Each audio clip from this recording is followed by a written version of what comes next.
Well, speaking about positive results, the most important fact is that we have this process of energy dialogue, and during this process, practical mechanisms were established on the level of the government, and very important some cooperation between business and academic communities of both sides. And speaking about mechanisms, what we have now, 10 years from 2000, we have thematic groups, and we have the Permanent Council of Cooperation on the level of Minister of Energy from Russian side and Energy Commissioner from European side. And also, after recent summit in Rostov, both sides agreed to start work on the project of partnership for modernization. And to implement this partnership, sectorial dialogues are needed, and one of them will be energy dialogue. And what is new is that now modernization. Russian leaders made statements about new strategy to modernize Russian economy, and with special accent to modernize Russian energy and most energy-intensive industries of Russian economy. And of course, this new energy dialogue will be based on these principles. As for the negative, I'm involved in this dialogue for 10 years and even more.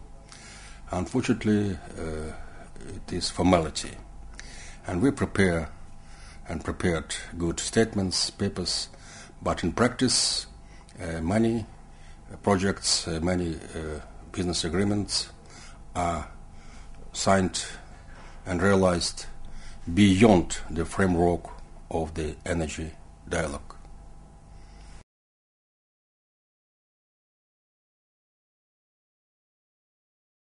Well, I would like just to add, as for results of European energy dialogue.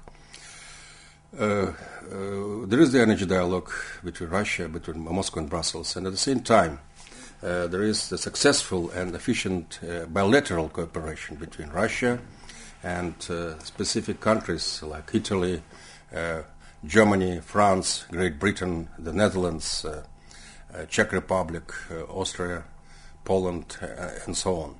And we can see that the results are concrete, effective, and the mechanisms are established of this cooperation on the government's level and between business communities. And I think that experience is of great importance and may be very useful to push energy dialogue between Russia and European Union.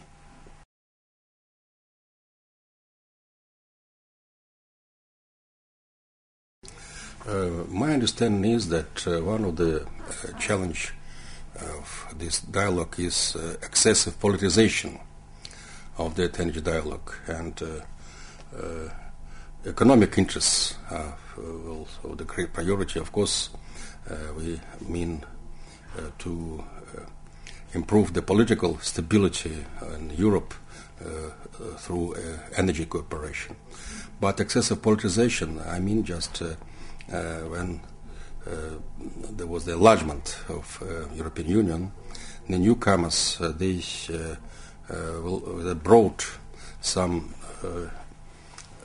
practical and efficient political accents to the dialogue, and I think that Europeans together with us should avoid politicization and to make this dialogue more pragmatic, having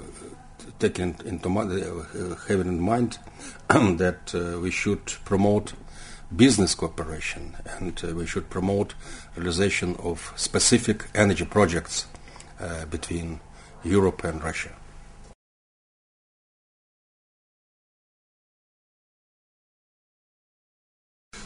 First of all, the success of an energy dialogue between Russia and the European Union will make a substantial contribution to the global energy security. And Russia, during the period of 10 years, we are developing our cooperation with IEA, with OPEC, and very important is it should be mentioned the progress in our negotiations with WTO, because when Russia is a WTO member, of course it will have positive influence on the energy cooperation between Russia and European Union. And in general, just it's global energy security, and a lot depends on the success in the energy dialogue between Russia and European Union.